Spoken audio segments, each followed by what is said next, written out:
It has been a minute since we've done a WWE Raw review. We've done a few live reactions throughout the past couple of months, but we haven't done a review in a while, so this should be fun. It's WrestleMania season. We had a doozy of a Monday Night Raw tonight. I thought it was a pretty good episode. Lots of matches, lots of stuff jam-packed these 3 hours, and it didn't really feel like a lot of filler, a lot of dragging their feet. A lot of what they did tonight I felt had a purpose leading into WrestleMania, and anything that was considered filler was pretty minimal, and it was a pretty good show overall with some good wrestling and a phenomenal promo between Cody Rhodes and Roman Reigns. I really like the build between these two. I think it's just fine. I mean, a lot of people wanted Sami Zayn, obviously, but I think with the Cody direction, I don't see this fear that fans had that the fans might turn on Cody because they wanted Sami isn't really happening here. There's a good story to be told, and the dynamic between these two has been pretty good so far, and I really like what we saw. Thought for sure we'd get some physicality, some punches thrown or whatever between the two in the final segment, but we didn't. But Cody had Roman rattled. Roman had a great promo on Cody, said some awesome things, and then Cody was able to bark back and hold his own against Roman Reigns, and it felt like he definitely got to him a little bit, to the point where Roman actually walked away, even pulling Solo Sikoa away. Cody is showing Roman and the fans and the Bloodline that he means business, and he's not backing down at all from the tribal chief, and I love it. I like it a lot. I'm looking forward to the main event at WrestleMania 39. Hope you guys are having a great day. Those of you who joined us for the watch along last night, I did mention that we might be up here doing something tonight because Roman was booked for the show, and you know, we figured since next week is the go home to WrestleMania that we could likely see some decent things go down on the show tonight, and we did. So I thought it was a good Raw and a perfect Raw to come up here and review. So we'll be doing that tonight, hanging out in the chat, see what you guys want to talk about. We'll be previewing WrestleMania as well, taking a look at how the card looks now with a couple of more matches official, like the tag title match is now finally official. We got that showcase match down, and Edge challenged and called out the Demon. That means I'm going to witness my first Demon entrance ever at WrestleMania in that Hell in the Cell match. That's going to be awesome. And it makes sense because I've always felt that Balor is going to win that match at WrestleMania, and we heard the rumors about WWE bringing back the Demon and giving him a big push. Well, they should bring him back for WrestleMania, so part of that big push can be beating Edge. So that's probably what they're going to do. I'm liking it a lot. But we'll get into Raw bit by bit here, segment by segment, once we get cooking. I just want to say hello to everybody first. Make sure I can be seen and heard. Good to see Zach up in the house, Rodrigo, JL, Josh. We have Andy Linnell, Big J, Mike, Red Raven Rucker, Deshaun, Chaz Medeiros, and Zane G, and Zach are all the channel members I want to shout out first, as well as Ken, Webb, JJ Leg, Victor Colon, the Juliet, as well as Jeremy Finchin, Nate Virgin. Who else is here? The Iron Minotaur, Ben Espinoza, Ratnick is in the house as well. We've got Deshaun Robinson. Good to see you, my friend, another channel member.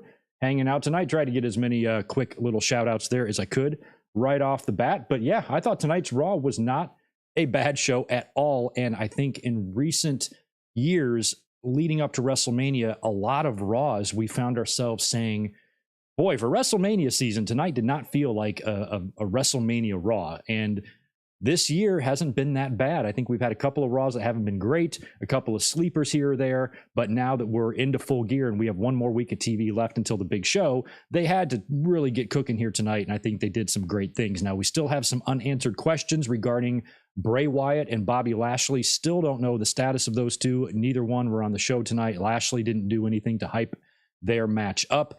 The word was, there is a report going around that Bray Wyatt was scheduled to be on every SmackDown leading up to WrestleMania, which we figured he would be, but he's missed the last few, and I guess WWE's calling it an illness, and I guess there is still some hope on their end that he will make his match. But even at this point, this match is filled with so much uncertainty. You know, I've completely lost interest in as a fan in that match. I don't really need to see it. I felt like it was the second or third choice for Bray Wyatt after some of their other plans fell through, and now I just find myself not caring. But what I do care about is that everything with Bray Wyatt is okay in terms of his mental health and his body and his illnesses or anything that's going on with Bray. I just hope he's okay. But in terms of the mess that seems to be made of his latest run and his character and his WrestleMania match, it's pretty discouraging from a fan perspective what's going on there. But we'll find out probably on Friday. I mean, if Wyatt is not on the show on Friday, on SmackDown, then, what are they going to do? Just hope that he can make TV the next week and get this match done? Or you just cut your losses and scrap it and give Lashley something else to do so this poor guy isn't going into WrestleMania without a match? I don't know what you do there, but I guess we'll find out. I just hope in the end everything works out in regards to that. We also had some news on Bill Goldberg today. Apparently his contract did, in fact, expire with WWE at the end of 2022. So he's been a free agent all this time, but word of his free agency didn't get out until today. So it has a lot of people talking about AEW. Will he go there? Will Tony Khan bring him in? I could see AEW maybe bringing him in for an appearance or an attraction. Perhaps a match. Yes. I mean, if Snoop Dogg had a match in AEW, I don't see why Goldberg can't. But I also think if there was genuine interest on both sides, they would have already had some talks now that we're nearly 4 months into the year.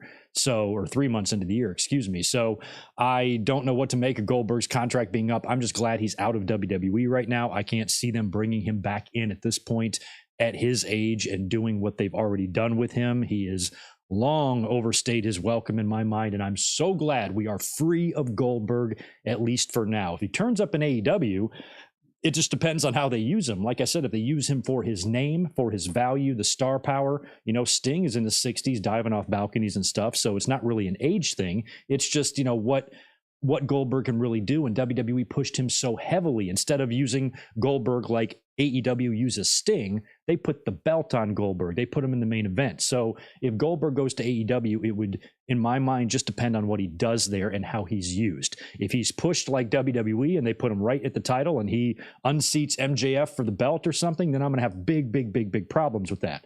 But if he's come in to help get somebody over or to back somebody up or to be paired with somebody, use him in a way that you use Jake, Sting, guys like that, I got no issue with that. That's the way I think legends should be used. And I like that about AEW, and that's the way they were using legends a lot at first. William Regal, same thing. And if you brought in Goldberg in that regard, sure, he can get a little bit physical. Maybe he can even have a match, but I think he would be better used as somebody to rub off on somebody else, not just bring him in, parade him out there, give him your belt, squash your best guys, and that sort of thing. And that's what WWE was doing with him when they used him to murder one of the coolest and most unique characters they had in quite some time in The Fiend, and everything else stupid that he did. So as long as AEW stays away from that, and as long as Goldberg isn't occupying world title matches in his 60s, then I'm kind of cool with his face being around. It's just a matter of how often and over and exposed and shoved in our face his face is.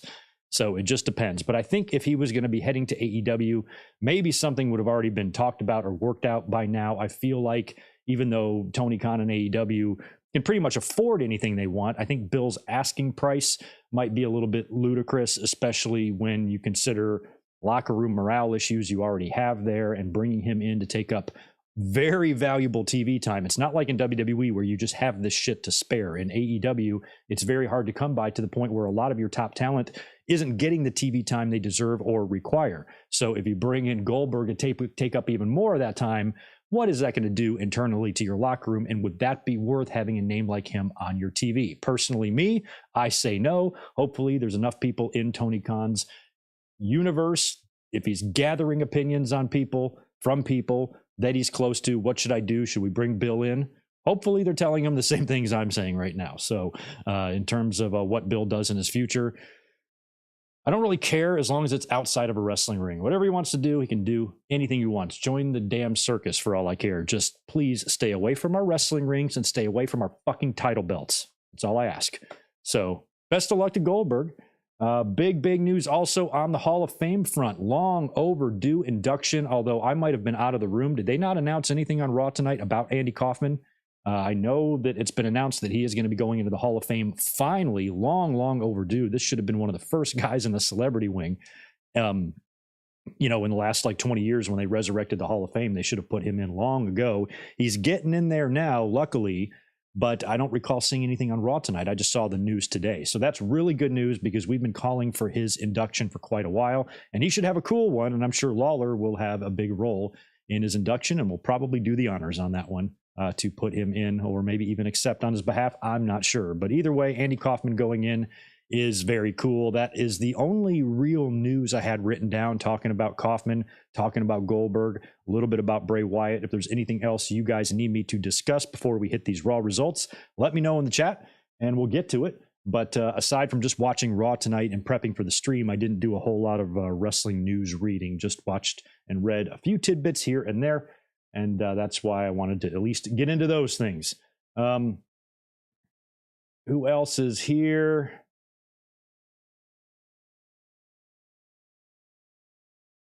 Yeah, I'm glad everybody agrees with the Cody segment. Cody, deep fried Roman, huh?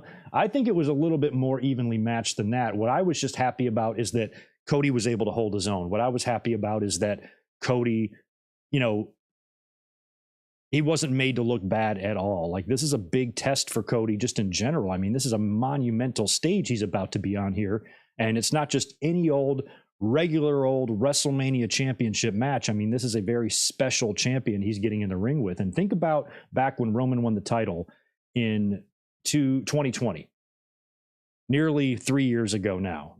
Tell yourself on that day that Cody Rhodes would be the guy to be taking that Universal title off of Roman Reigns. You would have thought we were crazy. Cody was such a big part of AEW, the road and the transition that he's made in the past few years coming to WWE and now being positioned as a top babyface star, somebody that is likely going to take that baton from John Cena. We saw the two of them interact a little bit in recent weeks when John Cena has been on TV. Cody whispered that thing in his ear on Raw a couple of weeks ago, which apparently he asked John Cena for a match. And that's why John Cena says, "Oh, I can't promise that, but it might be cool." John Cena coming back in another year from now when Cody's on top and they do like a Roman Cena match at SummerSlam, but they do it with Cody and Cena. Cena should probably try to put over as many people as he can while he still is going to have matches until he's completely done and out of the ring completely. At least put some guys over. Hopefully we can get that match down the road. But I think Cody is in the position to become that top babyface, and I think you should do it when his momentum and popularity is going to be as strong as it's ever been. And tonight, based on that promo, I think Cody is.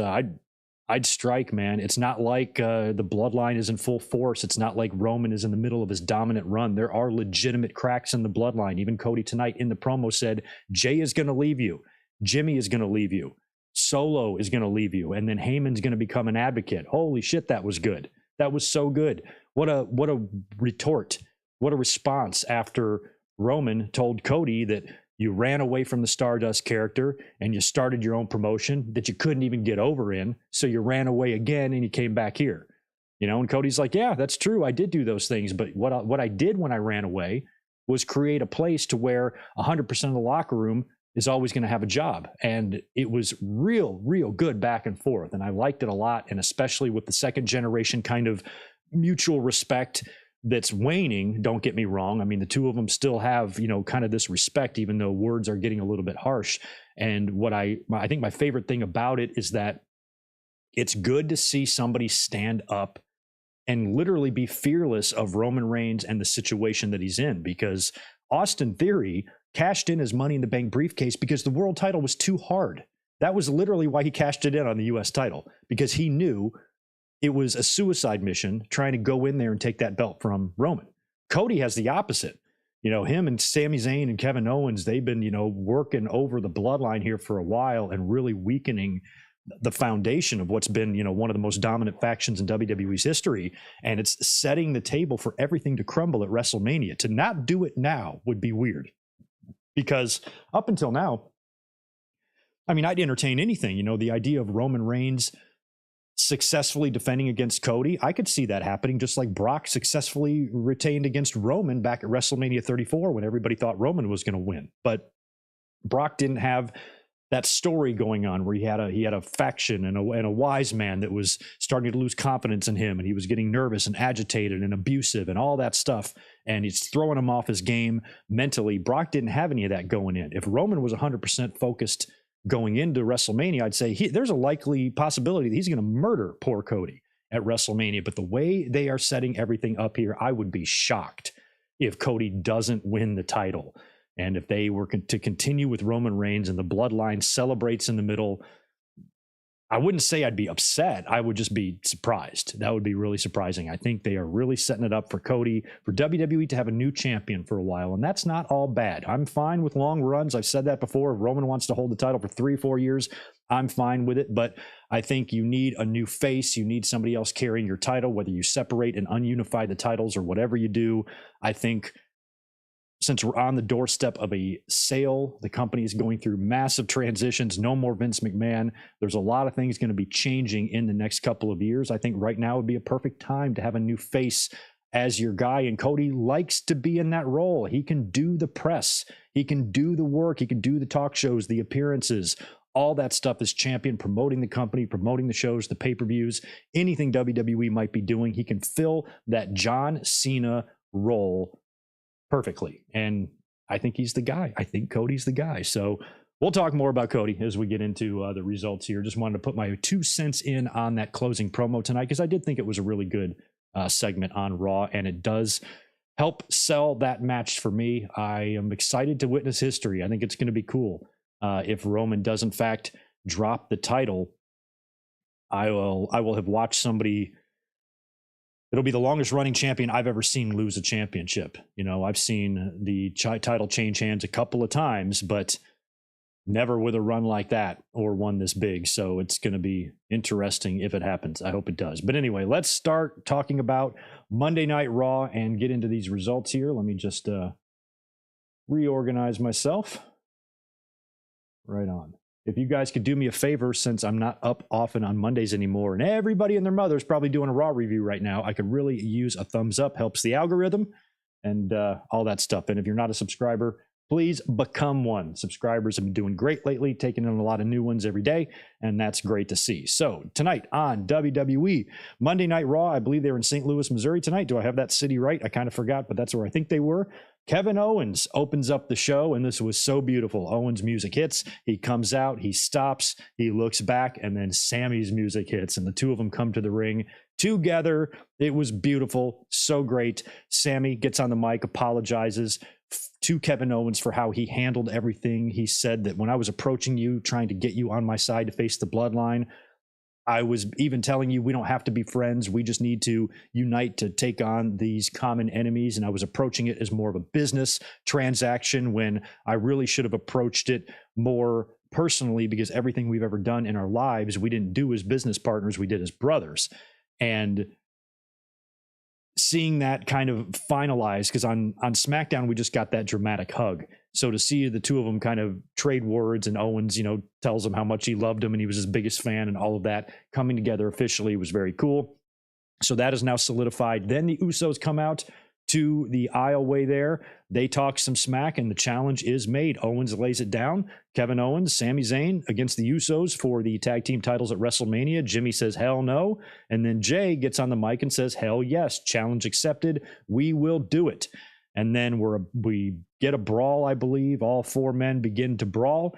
And while they're brawling, the screen, the Tron, is showing the garage area with the SUV pulling up, and it's Roman Reigns, it's Paul Heyman, and it's Solo Sikoa getting out of the SUV. Everybody stops brawling, and the Usos retreat and go to welcome the tribal chief.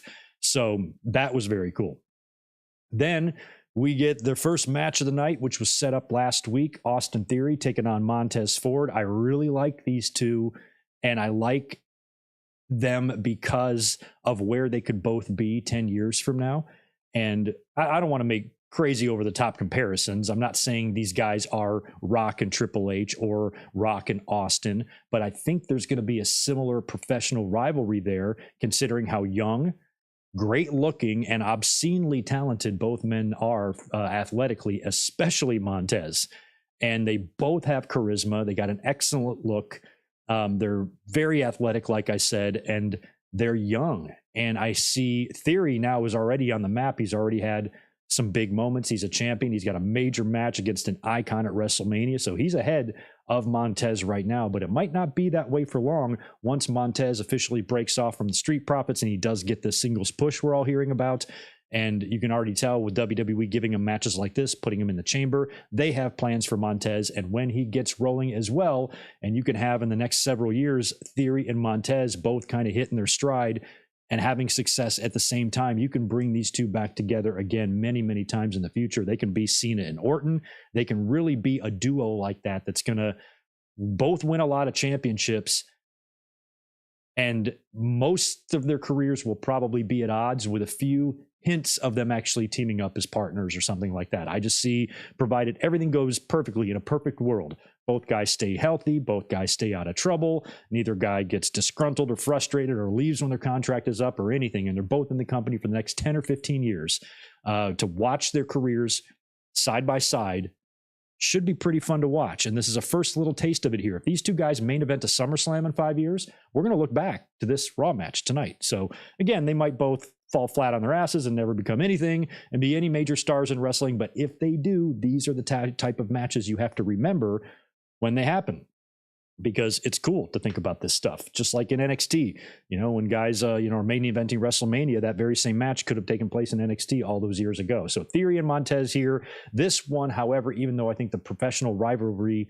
moving forward in future years is going to be great between these two, in my mind, there was never a doubt of who was going to win this match, because Theory has got a match with Cena at WrestleMania. He's not losing here. Not only did he beat Montez, he beat him clean and hit him with the A-Town down thing, but it was a very good match, and Montez showed his athleticism. Just the way he can do those dives and everything is so graceful, so incredible, and Theory is no slouch either. It's just really hard to look good when you're in there with Montez, but Theory is also extremely athletic, and he got the win here clean. After the match, got on the mic, cut a little promo on John Cena, and says that WrestleMania, he'll make a believer out of Cena. Did have a little blood on his eye, it looks like. Might have got caught early on in the match. The referee had the gloves on, but he appears to be okay, and hopefully no long-term effects or vision problems from whatever was going on Austin Theory's eye there. But I'm not sure who I'm going to predict yet. I still have not really thought fully on WrestleMania predictions. But I mean, where we sit right now, I mean, how can you not pick Theory? This match is for the United States title. I originally thought it was not. John Cena is like in the middle of filming movies now. He's going to film another one after WrestleMania. I think he's filming one while he's doing WrestleMania. This is not a guy that's going to be able to stick around and be defending the U.S. title and open Raw challenges weekly on Mondays. So it's almost like the fact that it's a title match, they're giving away the ending, that Theory is going to get this major upset here. But who knows? I got to think about it some more. If you guys have ideas for a finish of Theory and Cena, how would you book it? Not necessarily what you want. Think about it from WWE's perspective. If they want to put over Theory, which they probably do, how do you do a finish there that satisfies everybody? Does Cena just give him a flat out clean job, or do we need shenanigans for that? I don't know. Or maybe just Cena beats him and he's our US champion again. That would be weird. So then we are back in the locker room. The Bloodline is there. This is the first time I think we've seen Jay and Roman together, right? So they're sitting there in the locker room, and Roman is kind of upset with Jay, and he kind of tells everybody to leave, and he goes, Jay, you stay. So Solo and Jimmy and Paul Heyman leave, and Roman tells Jay, he goes, I haven't seen you, I haven't heard from you, and now that you're back, you're out here making decisions, because it was Jay that agreed to the tag title match, which I guess Roman was offended by. It's not even his championship. He's offended by a champion accepting a challenge for some reason, but I guess Roman needs to be involved in these decisions. So he tells Jay, hey, after all of that time you've been gone, you can't just waltz back in here and start making decisions and demands. And he tells Jay that he loves him, but you can tell there's all sorts of this underlying tension there. And he tells Jay he loves him and dismisses Jay. And then in comes this worshiping walrus, Paul Heyman, and he kneels right down to the tribal chief. Yes, my tribal chief. Man, why don't you just gargle his balls while you're at it? And he says, Tribal Chief, did you find the answers you were looking for? And Roman says yes. And Heyman kind of looks up like surprised. So I feel like Roman is, that was a test. He was testing Jay, trying to get, trying to figure out where Jay's head's at, and probably is able to sniff out this potential turn as well, since they're kind of alluding to it on TV. Cody would allude to it in his promo later in the night. So a lot of us, as we talk about WrestleMania, have had this common idea for what the finish could be for Cody and Roman. And a lot of us feel like it could be a situation where Roman is going to need or request Jey Uso's help, or maybe both Usos' help. And after some abuse, after a very, very angry Roman Reigns being mad at them for losing their tag titles or whatever. They are not there for him. They turn their backs on him and maybe they flip him off. I don't think they do anything physically to Roman. I just don't think they're there for him to help him.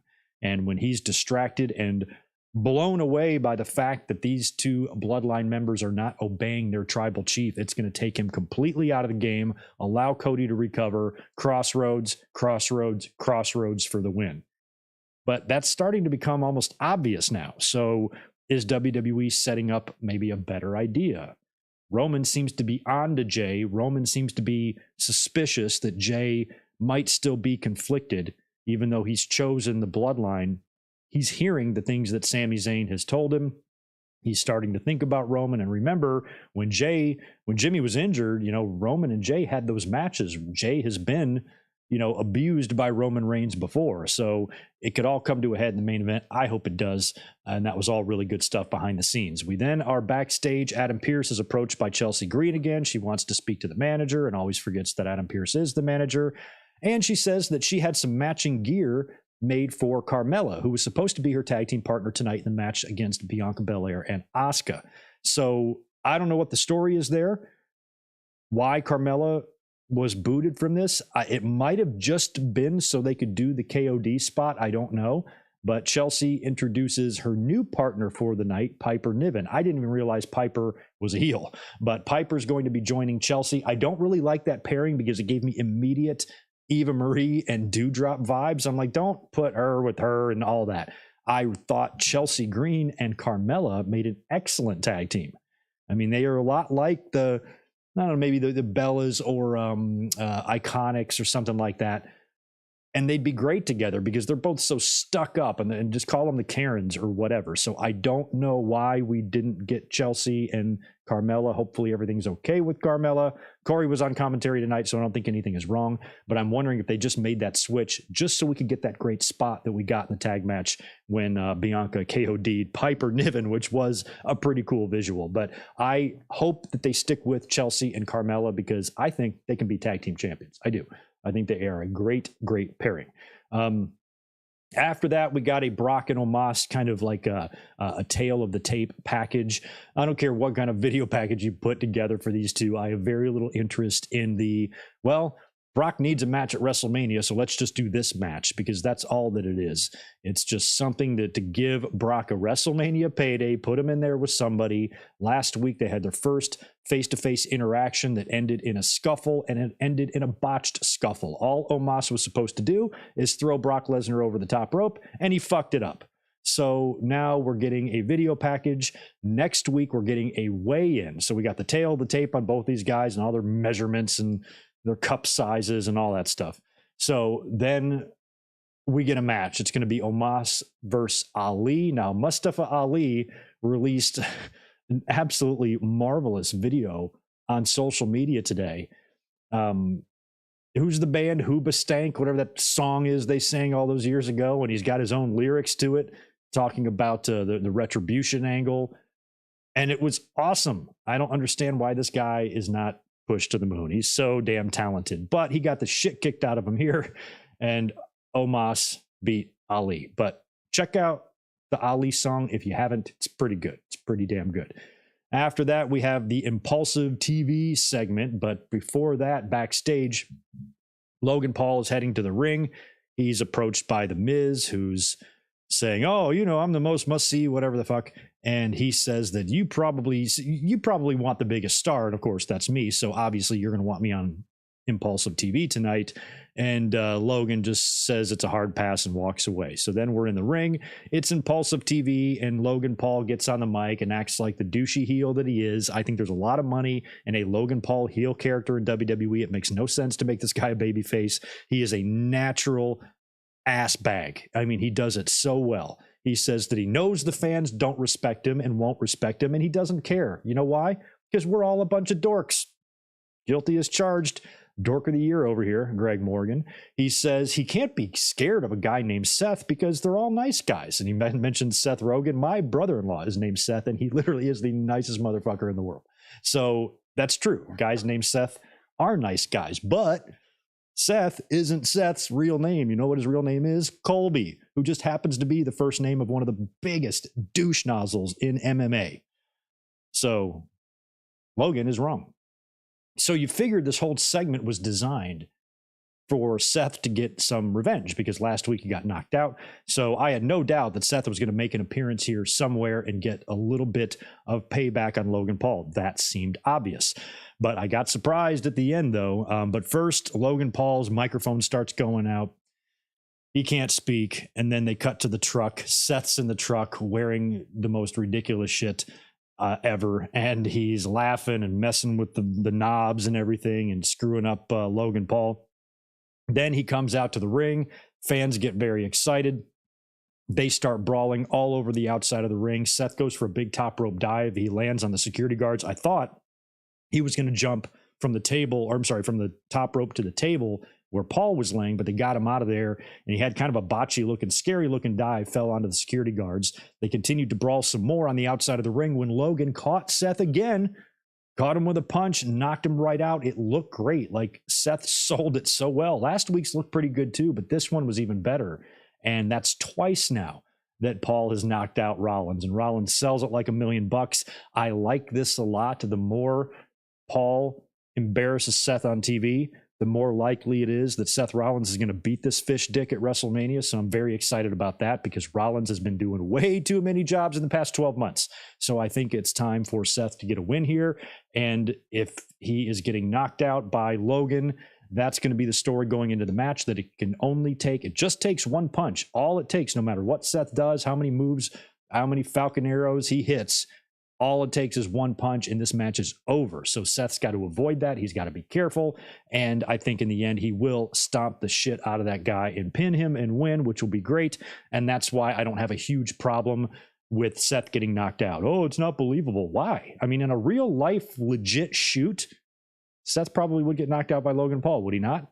Hasn't Logan Paul had some legit boxing experience? What can Seth do? Seth admittedly has no experience. He was talking about MMA at one point, and he goes, I've never been trained in anything. Like, he can't, I don't even know if he can defend himself at all. So in a shoot, I don't think it's unrealistic that Logan Paul would beat up Seth Rollins. He probably would. So it's kind of weird how that works. But at WrestleMania, I think they're going to have a great match. I don't know how you can top what Logan and Roman did at Crown Jewel, but I think they're going to come close because every time that Logan Paul has been in the ring, he's delivered. Now, if we are to believe the rumors, they are talking about potentially doing John Cena and Logan Paul. That was the rumor for WrestleMania, but they might now do it for SummerSlam. And if they do, and I don't know if it's an automatic guarantee that Seth Rollins wins, because how are you going to justify giving Logan Paul all these big matches when he's losing them all? He'll lose to Roman.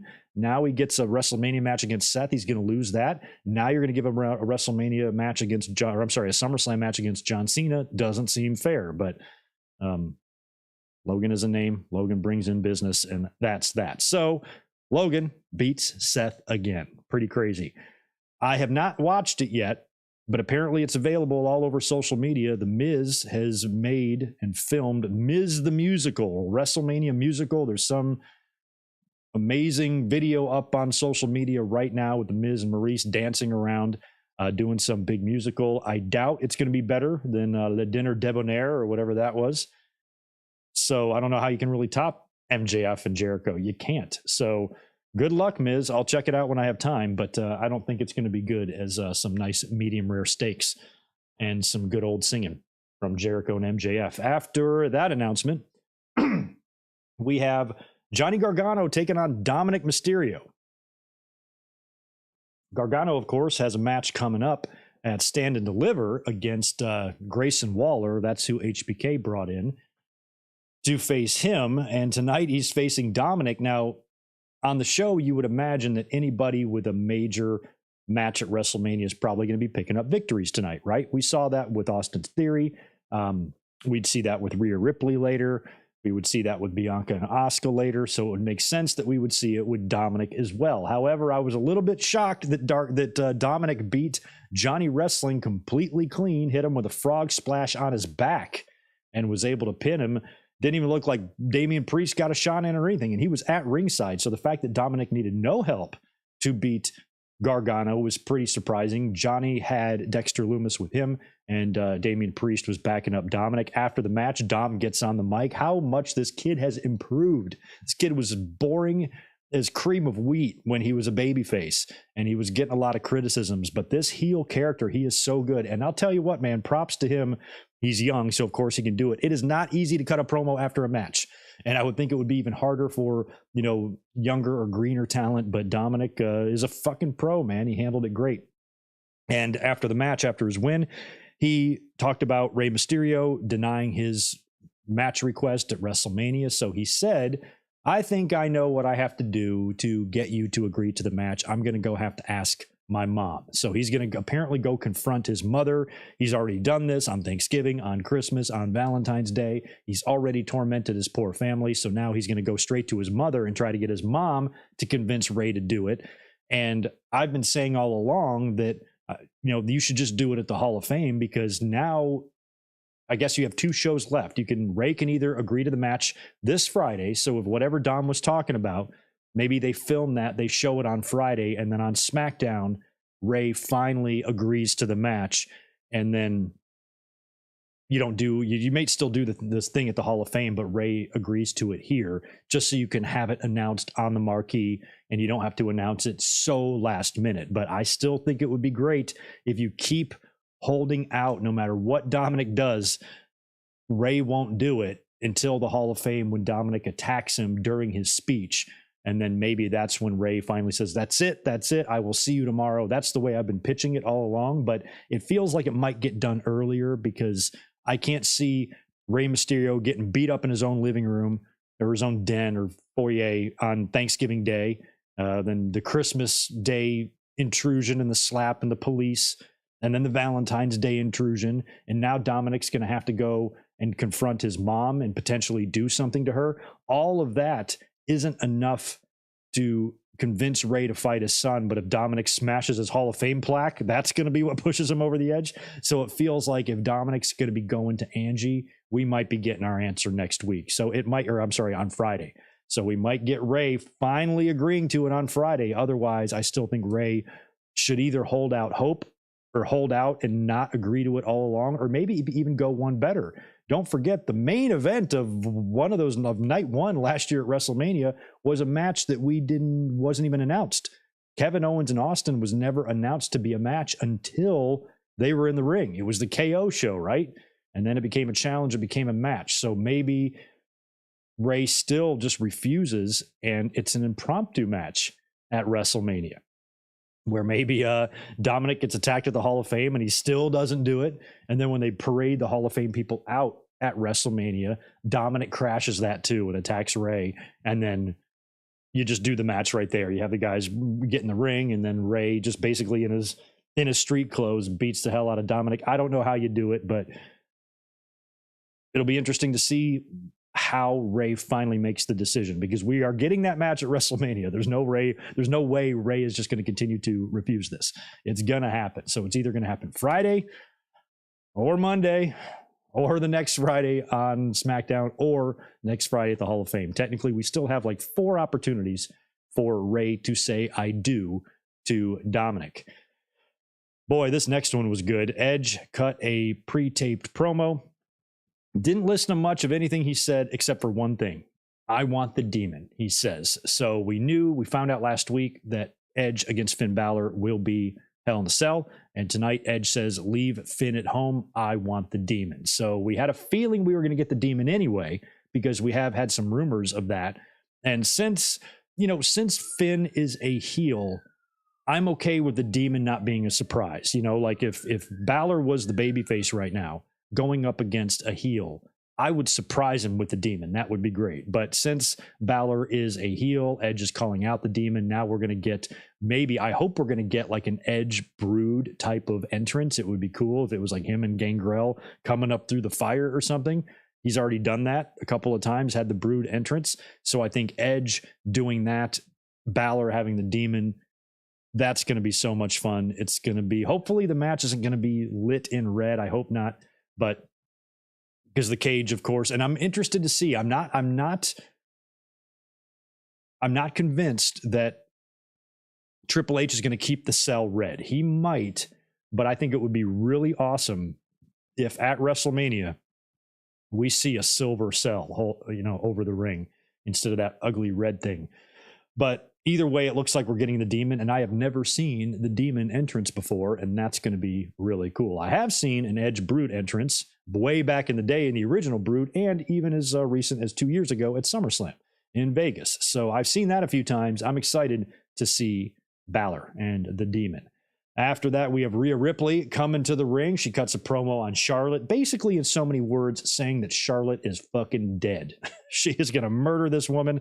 Now, I had plenty to say on the podcast on Saturday about Charlotte and Rhea Ripley main eventing night one of WrestleMania. That report came out the other day, and the fans literally melted down over it and had an absolute hissy fit over this, because what that means to them, how they perceive this, is that Charlotte is getting a WrestleMania match, a WrestleMania main event, excuse me. Charlotte is getting a WrestleMania main event, not Rhea Ripley, Charlotte. That's what they're fixated on. That's what they're obsessed with. They think she doesn't deserve to be in this match. Who the fuck cares, man? She's going to be losing. Rhea Ripley, if you're going to put this woman over the way they've been pushing her all last year, implies that they're going to belt her up at WrestleMania. Wouldn't you want her to beat the most decorated woman that you have on your roster? It wouldn't. What if Sonya Deville was the champion right now and then Rhea Ripley just went in and beat her? It wouldn't have the same effect. It's just like when Cena lost to Brock at SummerSlam 2014. I know I keep beating that horse, but I keep drawing comparisons to that, because if Rhea Ripley dominates Charlotte in the main event the way Brock dominated Cena, I don't think that's a disappointing main event at all. I think that's a great way to usher in Rhea Ripley as a major, major, major badass woman on your roster. You already have your other champion as a major, major badass woman too. This is your new generation. It's going to be Bianca and Rhea's locker room. It's no longer Charlotte and Becky's. It's Bianca and Rhea's. And I think that's the statement they need to make there. And what better way to do that than against Charlotte? And yeah, put it in your main event. Because WWE, for some reason, it sounds like they've made the decision that the women's main event is going to main event night one and the men's night two. You can debate whether or not that's the right decision or not. But for the fans that feel like Usos, Owens, and Zayn have been robbed out of something is ridiculous. That match would be great in the main event, but it will also be great a lot of other places. I have no idea why the fans insist that the tag title match needs to be on night one. It can be on night two. Open with it. Open with it. Close with Cody and Roman. There's lots of different spots on the match you could put that in. The only potential problem I see with that is actually what it could do to Ripley and Charlotte. Because if you think back to WrestleMania 18, Hogan and Rock holds up as one of the most memorable WrestleMania matches of all time, and it was not the main event. So Owens and Zayn and the Usos are fine. They are unaffected by not being in the main event, because their flow, everybody, well, the flow's important. No, fuck off. You don't even know what the damn match order is yet. You know nothing about the flow because you don't know what order they're putting the matches in. The match doesn't have to be the main event. Whatever the flow is, the match might be fine somewhere else depending on where all of the other matches are located. So there's no rule that says it has to be on night one or night two or anything like that. But if it were to be on night one, for example, and let's say it was in the middle of the card or semi-main event, and they have a barn burner match, amazing moment with Owens and Zayn winning the titles in one of the best matches of the year, early match of the year candidate, and then Charlotte and Rhea Ripley have to go into their Mania main event match with a flat crowd, like Randy Orton and Triple H had to do after Shawn and Taker, like Triple H and Jericho had to do after Rock and Hogan. So they could be affected by that. But you know who's not going to be affected by that? The Usos, Kevin Owens, and Sami Zayn. They're going to have a great match no matter what. And to suggest otherwise, I think is insulting to the level of professionalism those guys have and how good they can make their match regardless of where the hell it's located on the card. I'm sure they're going to put this match in a particular position on the card where it can be allowed to shine. I'm not too worried about WWE dropping the ball here. And like I said on the podcast on Saturday, I seriously doubt that Owens, Zayn, and the Usos are as distraught over this decision as the fans are. They are, of course, losing their minds. And like I've said many times, they need a real problem because this isn't one. And I think Rhea Ripley being put over in the main event, squashing this Charlotte, beating Charlotte definitively, is a great way to close WrestleMania. No complaints here. But like I also said, all of these opinions hinge on Charlotte losing. If she wins, then that's a whole different set of circumstances and problems we have. But if you're putting Rhea Ripley over in the main event of WrestleMania, I don't see any problem with that at all, if that's what WWE now wants to do with the men's and women's match, because what that does is it gives the Royal Rumble the highest value. I think that's what WWE likes to say now. The winner of the Royal Rumble main events WrestleMania. Now they can say that for both matches. Will that put yourself in a position where you might be booked into a corner? Yeah, but that's not our problem. That's their problem. And I don't think the problem, or I don't think the prospect of Usos and Owens and Zayn not main eventing does anything to damage the match. I think it's going to be fine. And the way Rhea has been used, her promo here, I liked it. It was focused on her. There was no Charlotte. It was just her talking about Charlotte. And when she's talking, I feel like Charlotte does not stand a chance against this woman. There is no way. And I really like seeing that. And Rhea Ripley even kind of played the role of the babyface here. It's a really interesting dynamic how, you know, if Rhea Ripley faces Charlotte in the main event and she beats her, she is going to get a Road Warrior pop. Heel Rhea Ripley is going to blow the roof off of SoFi beating babyface Charlotte. The dynamic is very weird. I'll give you that. And tonight with what they did with Rhea made her feel like a babyface too. So she cuts her promo on Charlotte. Damage Control then comes out. Bayley starts talking smack to Rhea Ripley. This Rhea doesn't want their help. She goes, get the hell out of here. This leads to a match between Rhea Ripley and Bayley.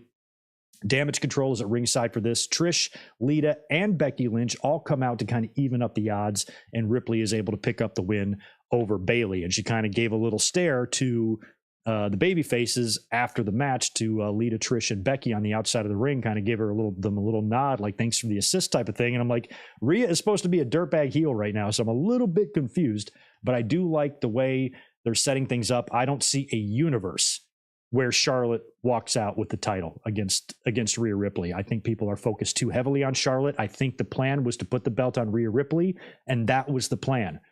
The opponent is interchangeable. I think they probably wanted the best opponent for Rhea Ripley, which is why we heard some of those Ronda Rousey rumors. They wanted Rhea to beat someone dominant. And if Rhea beated Ronda at WrestleMania, that would be a pretty big deal. And so when they decided not to go with Ronda, what's the next best thing? Charlotte. So I would not, for all you Charlotte freaks out there and you Charlotte haters, I wouldn't worry too much. Charlotte's not going to win, and it's not going to be a big deal, and you need to let it go, because just because she's in the main event of WrestleMania Night 1 doesn't mean the show is not going to be enjoyable now. I think everybody needs to take a step back and just chill out and not get so mad over stupid shit. It is not good for your mental health to be pissed off about stupid shit all the time. So that's my 4 cents now. Since I put 2 cents in on Saturday on this topic, there's 2 more cents. Total of 4 cents. If you want to bump it up to 6 cents, just let me know. So Rhea gets the win over Bayley, and that's that. So we're still not sure. I guess there's a potential plan of double duty still for these three. Have we gotten an announcement on that match yet? I don't think we have. Maybe next week. It's probably going to be Lita, Trish, Becky against Damage Control, right? But then we might have to have a women's tag match too. I'm kind of confused in this whole situation with the women's tags and Damage Control and Trish and Lita and Becky. We've got these WrestleMania showcase matches. One of them, I believe, Shayna and Ronda are going to be in. Maybe they get a title shot on the other night. I don't know. I don't really know what's going on there. If you guys do, let me know. Otis was backstage getting a facial and a little cucumber on his belly. Very adorable. Gable is there. Maxine Dupree is there. They're still kind of fighting for the services of Otis or Otis. And he picks Gable and walks away with Gable. So great. He's got a match, or he's going to be at ringside here later on. Now, then after that, we got one of those WrestleMania skits. We finally saw the 40-year-old virgin skit that we knew they did with Brawling Brutes and Sheamus. And it was Ridge Holland playing the role of Steve Carell. They reshot the scene pretty accurately. All the lines were the same, or at least up until Ridge started screaming. The set looked the same. Even the outfits they kind of had down pat a little bit. It was pretty funny. And then Ridge Holland was screaming out different types of obscenities like celebrities and Ed Sheeran and all these other things. It was really good, really well shot.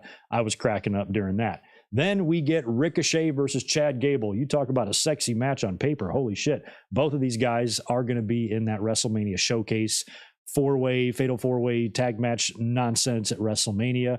During the match, Maxine Dupree comes out to the ring and pulls a Mr. Perfect on Hunter Hearst Helmsley and takes away his valet. And she takes Otis and walks off with Otis. So you definitely feel like Otis is about to become Otis, which should be pretty funny once that transition is finally made. And then Gable's going to be left out on his own again. Maybe we can give this guy a singles run because he's too stupidly good. So we get the token WrestleMania opponents have to team up in a tag match leading up to Mania on Raw match here with Bianca and Asuka teaming up to take on Chelsea Green and her new partner, Piper Niven. Still not sure why Carmella didn't make this match. It might have been because they wanted to have Bianca hit a KOD on Piper Niven, which she did. It looked great. She pinned her for the win for her team. And then after the match, Asuka attacked Bianca and we had the scuffle, and Bianca should not have trusted her. So it's sad. Like both of the women's matches, I think, have lacked a little bit of the build. That is one part of the Charlotte and Rhea Ripley match that I do agree with. Even though I'm sold on the match, I'm ready to see Rhea Ripley murder this woman. The build and the story between them isn't nearly as good as the tag team title situation, but that still does not mean it has to be the main event and nowhere else and blah, blah, blah, blah, blah. I'm going to cry some more. But with these two, Bianca and Asuka, it's like the same thing. I'm like, I love the two of them. I think they're two of the most dominant women they have there, but the build to their issue hasn't been that exciting. And it's like Rhea Ripley, the same thing. Her and Charlotte, I feel like should be better. I think it should be even a bigger deal. So we still got a couple of more TVs to get to that match and some more stuff that Bianca and Asuka can do. And at least here, it looks like Bianca is going to be dealing with a buzzsaw here. And Bianca's been champion for a year, winning it last year at WrestleMania. So I don't know if she coughs it up here or not. I have a feeling Bianca is going to be one of the few champions to keep her titles, because think about how WrestleMania is set up right now. You got Charlotte, Roman, and the Usos. All of them are ripe, and I mean ripe. I feel like Charlotte is a given. I feel like the Usos are a given, and Roman is inching closer and closer to becoming a given as well. So I think they're all going to drop the titles. Theory's got a good chance of retaining. Gunther has a good chance of retaining. But maybe not. You might do some changes there. You might put the IC on Sheamus, giving him that title for the first time. I personally believe that they should wait until September 8th. I did the math the other day, and September 8th is the day I believe that Gunther will break Honky Tonk Man's Intercontinental title record. If you are ever gonna get away and break that annoying Honky record, Gunther's your best chance. It's just a little while longer. We're talking 200 something more days, 172 more days, whatever it is. It's not very long. He could cruise through the summer and then have him drop it to whoever you want in the fall once he breaks the record, and then stick him in the War Games pay-per-view and give him a dominant performance in that. Then have him win the Royal Rumble, then go into WrestleMania 40 next year and win the damn belt. That's what I do with Gunther. But in order to do that, he's got to retain at WrestleMania. But I think you can make a case for all three guys, because that is one hell of a triple threat. Gunther, Drew, and Sheamus, I think, could potentially be a show stealer. So I'm almost fine with whoever walks out of that match as champion, because I like all three of those guys.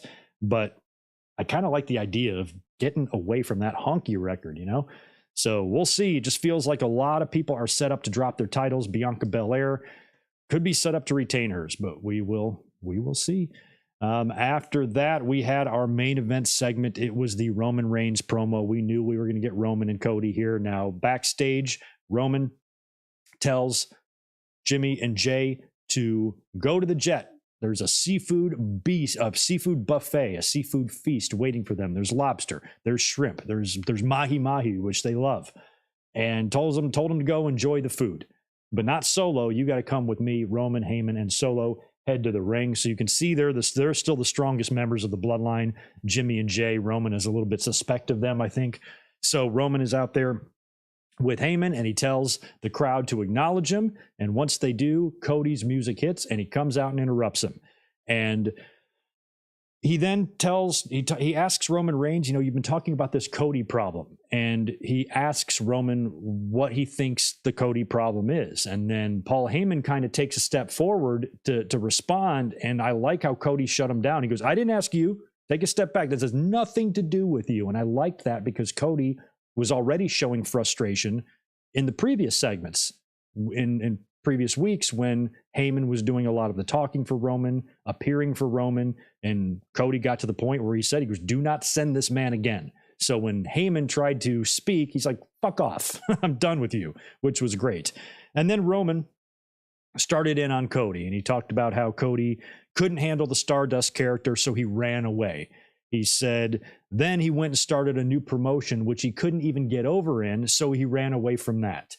And he keeps running away over and over. The fans liked that. They ate that up. And Cody agreed. He goes, you know, everything that Roman just said is true. I did run away. But what I did when I was running away was create an environment now where people have jobs, people have somewhere to go.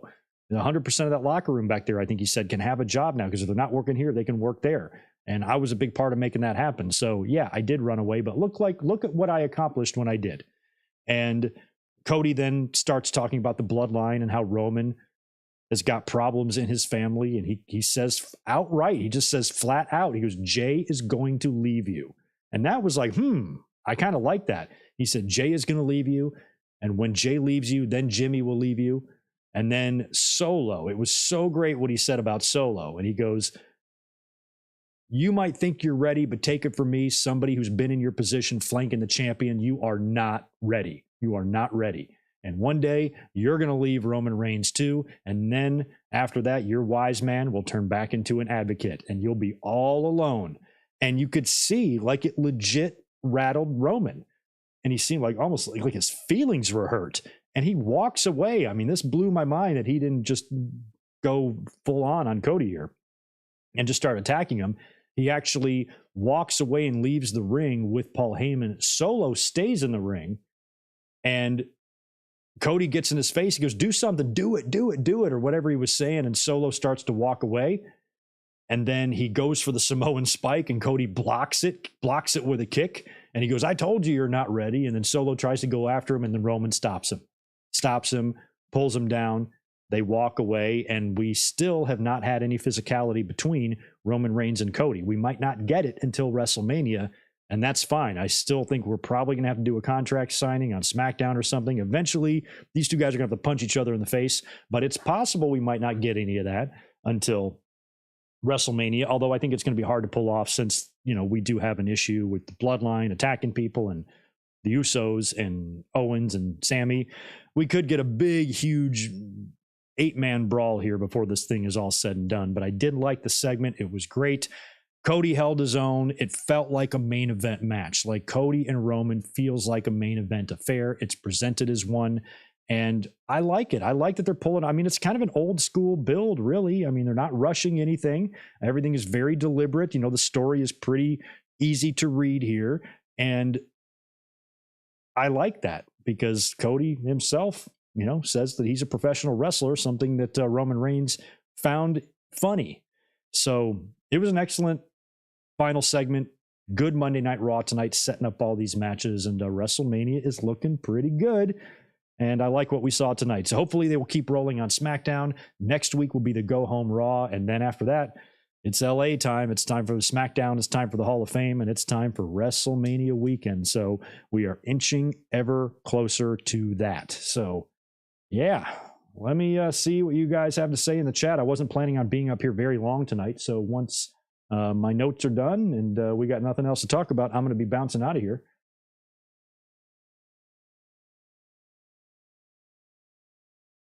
Oh, wow. You want Cena to do a lot. That's crazy. Yeah, a lot of people are torn on Gunther. Max says that he's torn on Gunther. I can see him losing, but only if Cody vacates the Universal title and then Gunther wins the vacant title. I can also see Gunther retaining because Honky Tonk Man is trash. And, you know, you could do a title for title thing. You know, you could have Gunther give Gunther a title shot while he's Intercontinental Champion. Money in the Bank is going to be very interesting. If Gunther were to drop the title, the IC at WrestleMania, you could have him win Money in the Bank in London. That would be pretty cool. And there's a lot of cool stuff you could do, but I would really like to get rid of the Honky Tonk record as well. And I think that if you're going to ununify the belts, we talked about that on Saturday as well. There's a million different ways you could do that. If they do a draft, that would be, you know, a good spot to do it. Otherwise, you might have to make some sort of an executive decision behind the scenes to get the belt off of Cody, one of the belts, take it away from him. We've heard reports that Triple H is not a fan of the Universal title. And in a dream world, the night after WrestleMania, Triple H would come out with 2 brand new titles, the Winged Eagle and the Big Gold. That's what I want. In a perfect world, I want the Winged Eagle to be the WWE title, and I want the Big Gold to be the Universal, and dump those 2 ugly-ass WWE Gucci purses that you've been carrying around for the past few years. I would love that, but that's a big if. And I seriously doubt Triple H is going to do that. But if anybody was capable of bringing back that history, Triple H is the guy. He's a big fan of history and title lineage history, as am I. I'm a big stickler for that, and I really hate when they gum up their title runs and their title legacies with asterisks and rebrandings and bullshit. It really drives me nuts. So to have a little bit more stability there and to reintroduce a couple of old school belts would really please, I think, the audience. But it's all about marketing. It's all about branding. And if that ugly ass logo is not front and center, they're probably not going to do it. And that's what's a shame. So yeah. Ooh, look at that. JJ Leg, thanks for the $2. Pete Dunne versus Gunther for the IC. I'd be into that. It sounds like Pete Dunne is on the verge of becoming Pete Dunne again.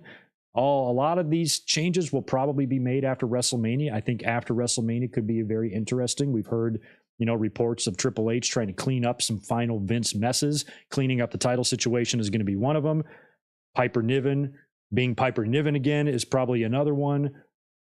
Removing Butch from Pete Dunne and letting him be Pete Dunne again. And who else is the guy that needs their name changed? Feels like there's somebody. Oh, Gunther. Maybe Gunther can be Walter again. Although it would be weird to go from Walter to Gunther to Walter. It would be annoying, but he hasn't been Gunther for too long yet. So where if you did it, I think fans could get back used to calling him Walter without any problem. It would be cool.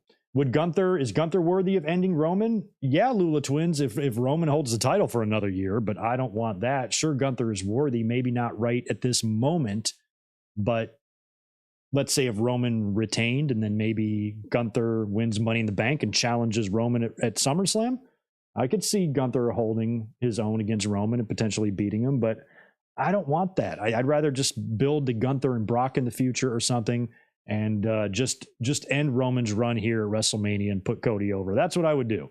But we'll see. Anything can happen, Oh, yeah, Io Sky could get the name change. Yeah, I know a lot of people say Gunther wanted the name change. I don't think Gunther wanted it or suggested it. I just don't think Gunther opposed it, Like if they wanted to change his name, maybe he came up with Gunther or whatever. It's just like... people are like, well, Dolph Ziggler's name is stupid. It's fucking stupid. Well, he came up with it. I don't care. It's still stupid. I don't care who came up with it. Because I've said that a bunch of times. And I'm not saying you're doing that, but I've been yelled at by fans before. He came up with it. I'm like, I don't understand why that makes it less stupid. It's still a very, very stupid name, regardless of who came up. Braun Breaker. Thank you. That's when I get yelled at. I talk about Braun Breaker. I make fun of his stupid ass name. And then people are like, and I'm like, I don't care. I don't care what Braun Breaker came up with or what Rex Steiner thinks and how he came up with that name and why it's important to him. It's dumb. It's dumb. He should be Rex Steiner. That should be his name, not Braun Breaker. He's out there breaking bronze everywhere. It's just dumb. So I hope that once Triple H and the sale goes through and we get some stability in the company, little tiny changes like this can happen.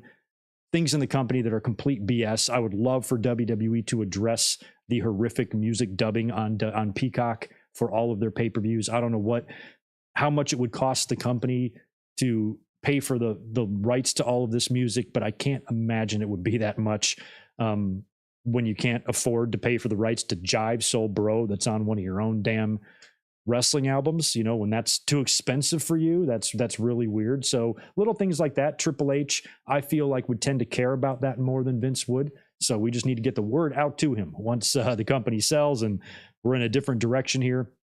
Maybe we can start cleaning up and righting these many, many wrongs that still exist around WWE to this day. So Anyway, I think that's going to be it for me. Just wanted to come up with a quick review since we don't have a massive audience or anything. I wasn't going to be hanging out too long tonight, but haven't done a Raw review in a while, and I'll probably be up here maybe next week to do it too, because it is the Go Home Raw, and then I'm heading to WrestleMania. So next week, probably 1 week from tonight, we'll do another Raw review, maybe a Raw reaction, not sure yet. And then I'll be up a couple of days later to do predictions. And yeah, it's going to be a busy next couple of weeks here on the channel, and WrestleMania is almost here. So thank you so much for hanging out tonight. Hopefully you guys are going to have a great rest of your Monday night. I do have a mic drop up on the channel right now. I'll probably have some stuff up on Patreon or Bald Guy Wrestling this week. I am not going to be here on Wednesday for a Dynamite watch along. I'm not going to be here for that. I have plans, but you'll be getting content on the channel, I'm sure, on one of the platforms before we get to Saturday's podcast, which will be the final Winged Eagle until after WrestleMania. So it's almost time to go to LA. Yeah. Thanks for being here, guys. Have a great rest of your night, and I will talk to you in just a couple of days.